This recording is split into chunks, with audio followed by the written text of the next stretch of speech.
Good afternoon and welcome back to Locked On NBA. On today's show, the Warriors are betting on Jimmy Butler to push them over the top. Meanwhile, in Charlotte, LaMelo Ball is fighting to prove he's still the franchise guy. Plus, we got our first look at Kevin Durant on the Rockets, and the host of Locked On Rockets described it as electric.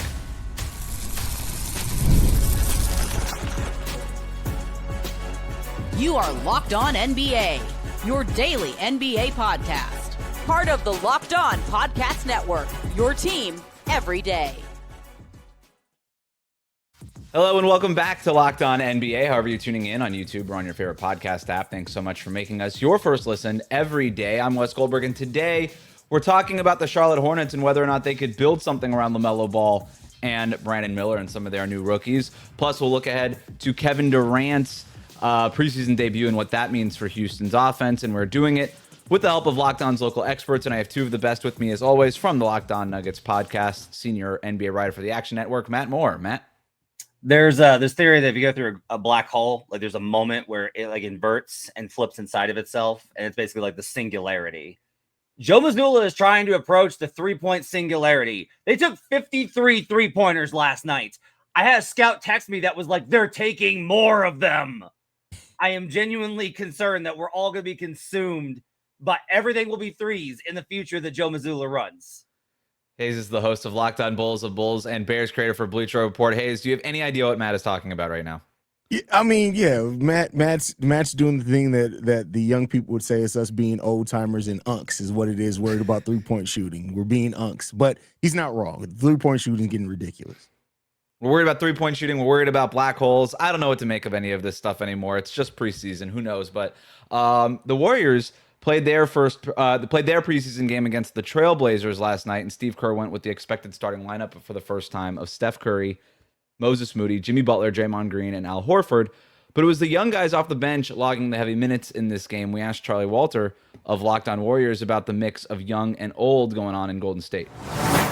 The Warriors had so many questions this summer about how their roster would shake up, but now that it's set in stone, I don't think there are a ton of questions entering the season aside from who will get better and will the old players kind of progress his high 30s, for Al Horford's case, early 40s players do throughout NBA history. But there's nothing that says the Warriors shouldn't be better than they were a season ago. Again, really good with Jimmy Butler when he joined the team after the trade, won a series in the playoffs, and continuity is supposed to be important in this game. The Warriors return everyone, minus Al Horford.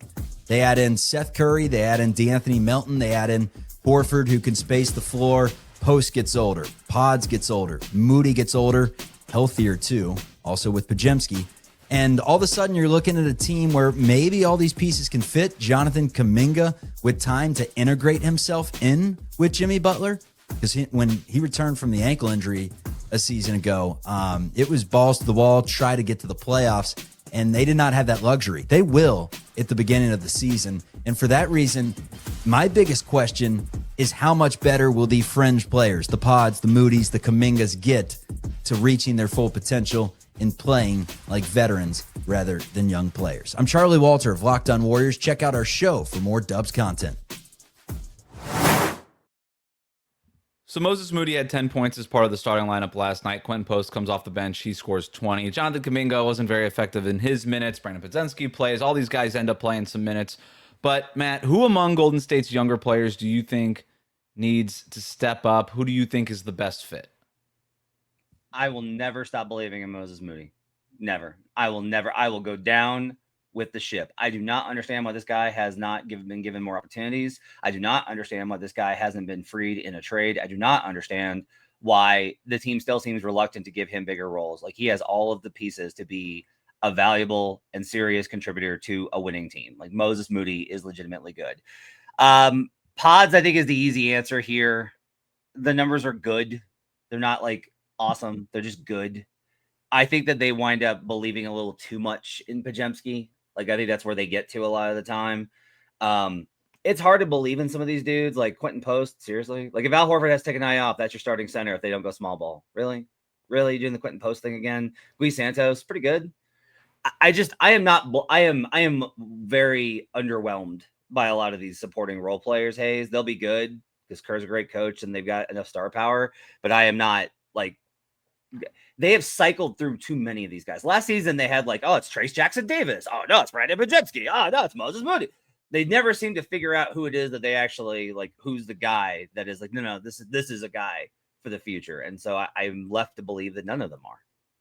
Well, I mean, the future is now for the Golden State Warriors. I don't know as much anymore. The 2 timeline things isn't a thing. I think when you look at who, like one of the players, you mentioned them kind of in the negative light, but I do think in a lot of ways it has to be Quentin Post. I think with as old as Al Horford is, as much as they do need center help and center depth and his ability to stretch the floor, somebody who was a 40% 3-point shooter last year, I think Quentin Post could and has the chance to become very important for this team. Not to knock anyone else like the Pods or any other player. I just think you don't have a lot of size on this team. If Quentin Post ends up being a good player for you this year, a really good player for you this year, it does change some things for the Golden State Warriors. It allows them to play different matchups. It allows them to space the floor a little bit. It allows them to do some pick and roll things. I think it has to be Quentin Post based off what they are right now. Now, if they make a move to bring in another big man, fine. But Al Horford's almost 40. As somebody who's pushing the same age as Al Horford, I know there's some days where I get up and my back just doesn't want to get up with me. So you need a young guy like Quentin Post at 25 to help. To Matt's point before too, we kind of keep cycling through these guys in Golden State. When was the last guy drafted by the Warriors to make a consistent impact over multiple seasons? And so I'm going to eliminate Jordan Poole because that was one. I think the answer is Kevon Looney, the year after Steve Kerr got hired in 2015. It's been a minute in Golden State. They kind of have a hard time developing these guys. And I used to cover the Warriors, as you guys know. And one of the things I used to always say about that team is Steph Curry's an incredible player, an incredible leader, a great guy that you'd want in any locker room. He's hard to play with because he's got a very specific style of play. And I think it's really hard for young guys, just let alone to figure out the NBA, to figure out that version of basketball as well. And maybe there's something going on there. But ultimately, as we all know, the ceiling raiser for this team is probably Jimmy Butler at this point, right? That's the new addition. That's a splashy guy. They are starting to tilt things away from that 2 timeline thing more towards, all right, let's just go Jimmy, Draymond, Steph. We got these guys. We asked Charlie Walter whether or not Jimmy Butler would be a hero for the Warriors or end up being a villain, because we know how things go with Jimmy Butler and the teams he tends to be employed by. Charlie is pretty confident that things can't really go wrong. Villain, absolutely not. Now, there may be a scenario where the investment just didn't really make sense. The Warriors may have not been as close as we thought. The stars that are aged quicker than we had hoped. That sort of thing, to where you say, all right, this was the final nail in giving Steph Curry a chance, and Jimmy Butler's production slowed down significantly. I don't think, however, when you hear the word villain, and that's probably attached to him from his Miami days and his Minnesota days, I don't think there's a scenario where it goes that bad with the Warriors, unless the entire thing just is terrible and needs to be blown up. Because otherwise, you know he is going to bring the leadership. He's got his money. He's got nothing to worry about there. It seems like his timeline is pretty clear with the age he's at, to where he's not expecting any more big contracts, you wouldn't think. I mean, maybe you had 1 year at the end of his 2-year deal. But the question that I have is, what is success? What is heroic? Is it NBA championship or bust? Because last year was pretty heroic, in my opinion. Joined a team that was 500 and immediately transformed them into a winning basketball team that advanced in the playoffs. Already great trade. The question is, will it be a great extension when it's all said and done? And the only way we can find that out is how the team looks with him, A, and B, the durability. That's the biggest thing with Jimmy Butler at this point. I'm thinking it's going to be pretty heroic when it's all said and done. Charlie Walter of Locked On Warriors.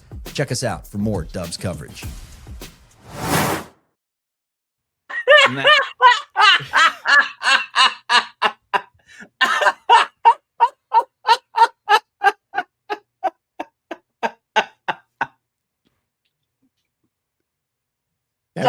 That's his Joker moment. That's hilarious. I've never seen that more laugh like that. Okay. I'm a little concerned. I'm not even gonna lie to you. Let's work at the end and go backwards. Okay. We know he's going to bring the leadership. You mean like when he submarined multiple team seasons? Okay, you know he's going to bring the leadership. You know, like when he took off and just was hanging out at the U.S. Open instead of helping his team make it run, Miami Open instead of making it run at the playoffs. No. Oh, sure. I mean, I don't understand the villain thing. Oh, maybe that's from his time in Miami and Philadelphia and Minnesota and Chicago. Like, look, man, it's fine. Jimmy's at the end of his career, and he's probably good this year. But do not think you can trust this man. If he gets an inkling that he doesn't want, that he's not happy with how things are going, he is not going to play nice. He will never play nice. It's about him, and it will always be about him. So this idea that like, oh no, there's no way that this could end villainously. It probably won't, Charlie. But look at any part of this man's history and really tell me that you have a confidence that it's not going to wind up with bad feelings about Jimmy Butler. Oh my God. Yeah, I mean, the history of how Jimmy Butler's situations has ended definitely supports what you're saying there. But I do think Jimmy may realize, like, you can only get away with that so long. I think Jimmy's at the end of being able to do time is going to be the charm? Fourth. It's only the fourth time. It's only the fourth time. But no, I mean, I think like Jimmy, every NBA player faces their mortality. And, you know, Jimmy is one bad situation away now from being Russell Westbrook, of just not being a team not wanting to take the headache on potentially, right? So I don't know how this ends for sure. I'm just saying that hopefully Jimmy at this point realizes there are not going to be any more chances really there for you if you want to still actually compete at a high level. Doing this with the Wild Hogs team is what I call this old Golden State Warriors team. That's it. That's your last chance. That's your last opportunity. I have no comment on things with Jimmy Butler. You got to no, Wes. We can't let you get away with no comment. Sir. You got to comment, sir. You have to better. comment. We let you get off sometimes with not commenting on topics. You have to comment on this one. We know how it goes with Jimmy. I always say this: if it wasn't good enough with Spo and that culture, Jimmy Butler is best when in a honeymoon phase. Yeah, he was great in that honeymoon phase in Miami. He was wonderful in that honeymoon phase in Minnesota. He dragged that team to the playoffs. He was incredible in that honeymoon phase in Philadelphia. But man, there is no bigger drop off for any player, perhaps in NBA history, between honeymoon phase and I'm sort of over it, than Jimmy Butler, because he loves that honeymoon phase, and he falls in lust real quick with new situations, and then he kind of falls out of it just as fast. And boy, does he like to burn bridges on the way out. Let's go to Charlotte, where there are questions about how much longer LaMelo Ball will be a Charlotte Hornet. I'm just gonna laugh during the ad break. Today's episode of Locked On NBA is brought to you by Quo. One of the tools that help make a huge difference for business owners is Quo, formerly Open Phone. It's the same great business phone system that you've heard us talk about before, just with a new name. And here's why it matters. Every missed call is money left on the table. When every customer conversation counts, you need a phone system that keeps you connected 24/7. Quo is the #1 business phone system that streamlines customer communications. It works right through an app on your phone or on your computer, so no more carrying two phones or relying on a landline. I love how Quo, formerly known as Open Phone, lets your team share one number and collaborate on calls and texts like a shared inbox, so no customer gets left hanging. Their built-in AI agent is a game changer. It answers after-hour calls, captures leads, and keeps business moving even when you're off the clock. Whether you're a solo operator juggling everything or part of a larger team, Quo makes it easy to stay responsive and professional. See why over 90,000 businesses trust Quo, formerly Open Phone.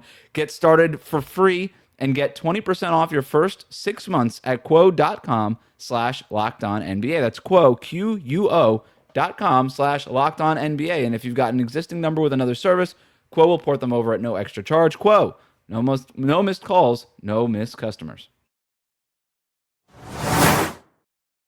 Welcome back to Locked On NBA. Thanks for supporting us by hitting that subscribe button on YouTube. Follow us on your favorite podcast app. Let's go to Charlotte, where the Hornets hope to find out if LaMelo Ball and Brandon Miller can stay healthy long enough to make some music together. I'm Walker Mayo from the Locked On Hornets podcast, and I think the biggest question surrounding the Charlotte Hornets this year is whether individually LaMelo Ball and Brandon Miller can both make a leap, or can they make one as a duo together?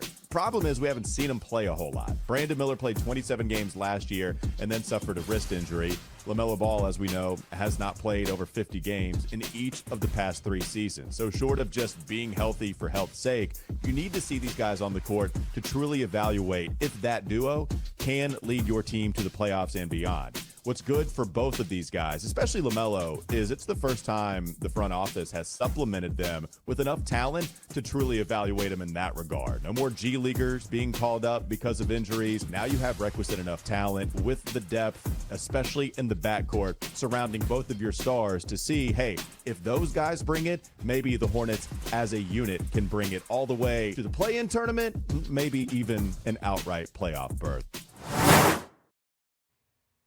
Postseason talk right now in Charlotte. Haize, what do you think about that, and whether or not this really is a make or break year for LaMelo Ball and Brandon Miller? So there's always if LaMelo is fully healthy, we've seen that team win over 40 games when LaMelo's fully healthy. It's that question of it. Can they get to the playoffs? If you tell me Brandon Miller and LaMelo Ball are going to be healthy with what they have there now, even the depth that they do have at the guard with Trey Mann and Colin Sexton and Spencer Dinwiddie, who has the reputation of being a solid backup point guard, but really isn't that good. It's a story on that later. I think that they have an interesting enough roster here. I do think it's starting to be make or break for Melo, because I do think eventually the Hornets are going to have to ask themselves the tough question that a lot of teams have to ask themselves when your best player is often injured. What do you do? And is it time to move on at that point? And that question is coming here sooner rather than later. But in the East, if you tell me that the Charlotte Hornets are going to have if Brandon Miller and LaMelo Ball both play 62-ish games, yeah, they have a chance to make at least the play-in this season.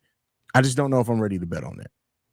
First off, I want to shout out Doug Branson of Locked On Hornets for being too much of a coward to come back on the show. Second, 9 players of Put a pin in that. 9 players on this roster have 4 years of NBA experience or more. So what Walker's talking about there is really on point.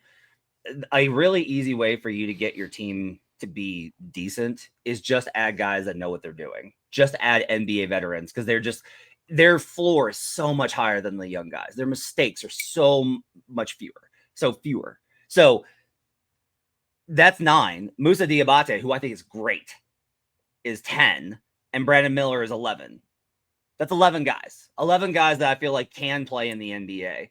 I'm still really skeptical of them just based off of trying to make it work together, trying to find a formula that works, and the injury stuff as well. But like LaMelo's individual stuff is so good. The other thing I do think is I don't think LaMelo is a number 1.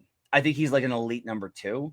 And I think that they know that, which is why I think they want Brandon Miller to become that number 1 option. Because Brandon Miller is like a Anthony Edwards type scorer. And then LaMelo is like this dynamic connector, playmaker number 2 with all of this stuff. That can work.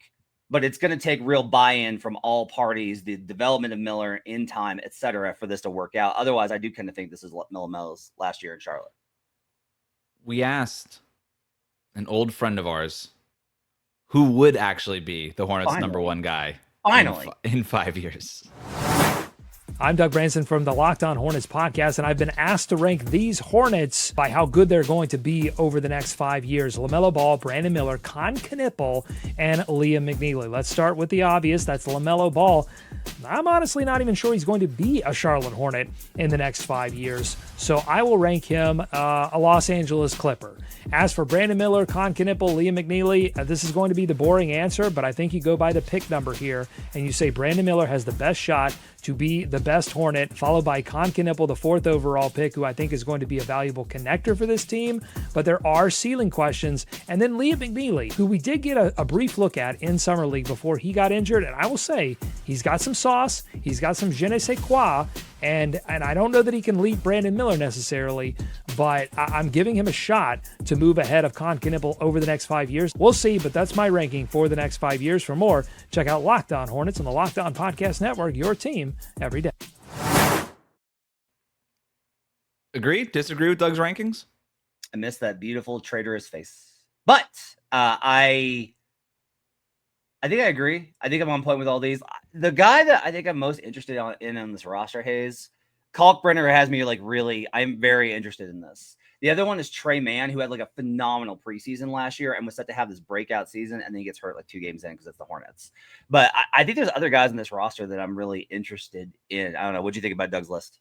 No, I mean, as far as me, I agree. Brandon Miller. I actually have Liam McNeely over Concanipple. I love Liam McNeely. I watched a lot of his tape. He was a player that I was interested in the Bulls trying to get in that draft. I think Liam McNeely has a chance to be really, really good in this league. But I agree with you on Ryan Kalkbrenner. But Tajon Saloon, I think that we cannot over. I know he's a very raw player, very, very raw. But if that ends, it may take 2 or 3 years. If that hits, I think that's going to be. He has the chance to be a really good two-way player and a kind of modern forward. I like Tajon Saloon's raw talent. I like you holding on because I have like quietly sold all that stock that I acquired at the draft and been like, yeah, maybe not. So you can definitely throw that back in my face. It's not that I'm like completely out on the kid, but man, between summer league and preseason, I'm just like, oh, man, kid, come on, you can do this. Get this together. He's one of the youngest players in the league. He'll be okay. Oh, I know. There's some like Usman Jang vibes going on where it's like we drafted him and then immediately forgot about him and then drafted all these other guys that are going to play ahead of him. But I hope it works out. He's got crazy athleticism. I'm with you, Haize, by the way. Liam McNeely, you see him, headband, the whole thing. You kind of want to hate him, and then you watch him and you're like, I kind of like him. Yeah. And I'm liking what I'm seeing from him in summer league. And then he played, 15 or 16 minutes in the first Hornets preseason game. Looked pretty good. Speaking of preseason games, Kevin Durant made his Rockets preseason debut. And already there's optimism in Houston about his impact on the offense. And why not? We'll talk about that next. Today's episode is brought to you by Prize Picks. Every day we make decisions, but on Prize Picks, being right can actually get you paid. Don't miss the excitement of this football season with Prize Picks, where it's good to be right. Playing Prize Picks is such a fun, simple way to add more excitement to football. You just pick more or less on player projections like Josh Allen's passing yards or Saquon Barkley's rushing for a touchdown, and you're in the game. I love how quick it is. You can pick your lineup in under a minute. Prize Picks just adds stacks. So if you want to ride with a single player, you can select their pass yards, rush yards, and touchdowns all in one lineup. And the new injury reboot feature makes it so that if your player leaves early and doesn't return to the game, it won't count against you. Download the Prize Picks app today. Use the code LOCKEDONNBA to get $50 in lineups after you play your first $5 lineup. That's code LOCKEDONNBA for $50 in lineups after you play your first $5 lineup. Prize Picks. It's good to be right. Thanks again for making Locked On NBA your first listen every day. The Locked On Podcast Network has a show for every team. Make sure you go check out Locked On Warriors and Locked On Hornets for more on those teams as we get ahead to the regular season. But let's go to Houston, where Kevin Durant made his Rockets preseason debut last night versus the Jazz. Jackson Gatlin, the host of Locked On Rockets, called it electric. He called Kevin Durant lethal in his recap. Durant is expected to fix Houston's offense. Haize, did last night's game give you more confidence that he can do that? Absolutely. I think when you look at the way that this team played now, part of the reason, especially without them having a point guard, was Sengun able to have with 13 assists, I think he had. So they're still going to have to find that ball handling each and every night. But what Kevin Durant did as far as the score is exactly what they need. They have a defensive base. I mean, even Amin Thompson playing off Kevin Durant, and that's the thing in this that you don't know until you see is how these players playing off Kevin Durant either makes them better or hurts their offensive game. At least for last night, it looked like it made the game easier. The Rockets, as good as they were last season, many games as they won, I could probably count on one hand how many games it felt like they had it easy offensively. Last night, it felt like that. Now, they were facing off against the Utah Jazz. That's why you look more at the process than the result in preseason. But at least in that game, I see the vision. They just got to find a way to do it consistently. Yeah, 135 offensive rating, not bad even for a preseason game. Jabari Smith Jr. I thought looked really good, fit in well with that team. I'm going to pump the brakes a little bit because I think they're going to have a real ball handling problem. And Rockets fans are kind of starting to talk about this a little bit more, that with Amen and Reed Shepherd, it's just like it's a lot for them to be asking those two guys to be the lead handler. And I just think that there's a lot kind of being asked of those guys. Now, I think in the minutes that Şengün is on the floor, they're going to kill. This may be like a Jokic type situation, as much as I don't like the comps of Jokic to Şengün, where it's like, oh, they're absolutely amazing in the minutes where Şengün plays, and then it drops off a cliff without him because they don't have anybody to orchestrate the offense. I love where they're putting Şengün. This is where he should have been playing 2-3 years ago. Stephen Silas, what were you doing?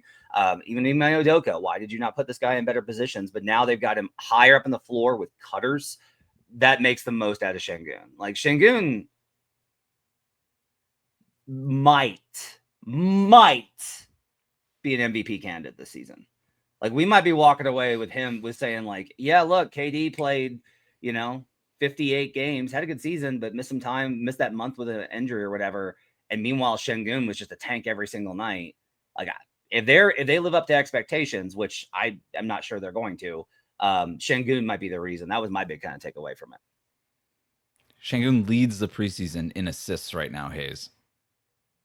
I mean, that's you're gonna need passing from somewhere. And to Matt's point, if he has the Jokic type effect on this team, that can definitely help. Like, they're gonna have some ball handling problems. Reed Shepherd looked better than I gave him credit for. He actually looked like an NBA player last night. So there's that part of it as well.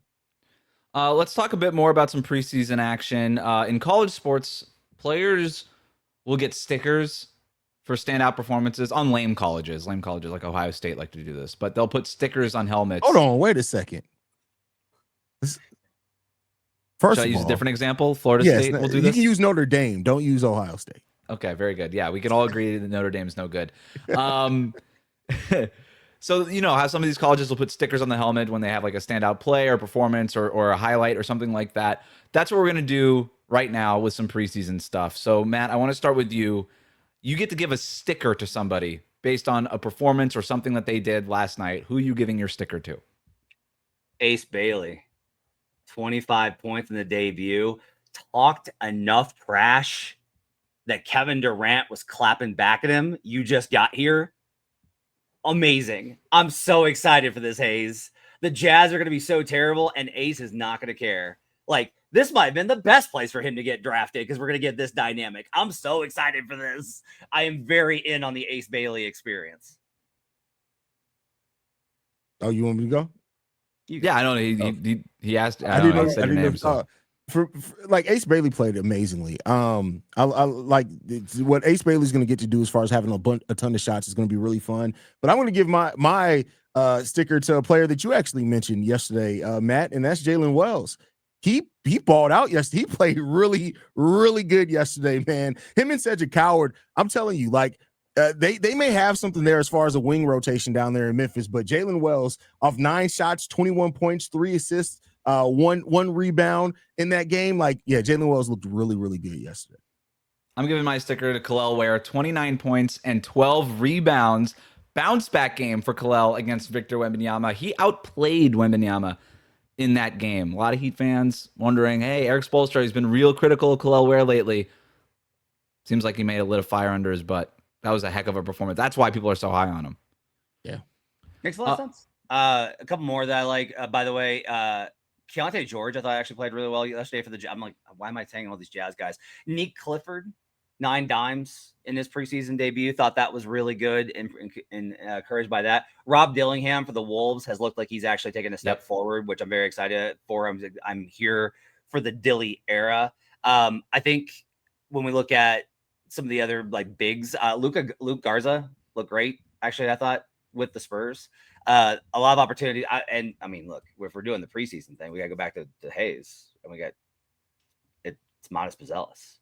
He gets a sticker, 100% sticker. He gets 2 stickers. We play again tonight, so let's hope that he keeps that up. If I'm giving one more out, I'm gonna say I'm gonna go to Wes's team, Jaime Jaquez. I would say that Jaime Jaquez didn't follow up his rookie year with the second season some people were expecting from him. But Jaime Jaquez with 19 points last night, going 6 of 8 from the field. I like Jaime Jaquez. I like just the dunk that he had as well. Like, I just like the whole aesthetic of Jaime Jaquez. Like, if he really turns into a good player, somebody got to mark. We got to get him in touch with the people from Captain Morgan. Like, we got to get him in touch there. He needs to be the sponsor there. He got into his post game a little bit more last night, which is great too. When he's playing well, it all works. One last thing on Ace Bailey, he wears number 19. I think that's such a cool jersey number, and we haven't had like a good number 19 in the NBA since I can't even remember. I just did a quick Google search. Like the last good number 19 was basically Willis Reed. Hmm. I think 19 is a cool jersey number. Maybe I'm alone on that one. Well, That then will maybe do it. maybe two players that leave the game mid game only for entirely different reasons. So we'll see how that works. That'll do it for us today. Thanks for making Locked On NBA your first listen. Thanks for subscribing wherever you get your podcasts, including on YouTube. Thanks to Matt and Haize for their expertise every day. Thank you for making Locked On NBA your first listen. We'll see you right back here tomorrow on Locked On NBA. Jimmy Butler.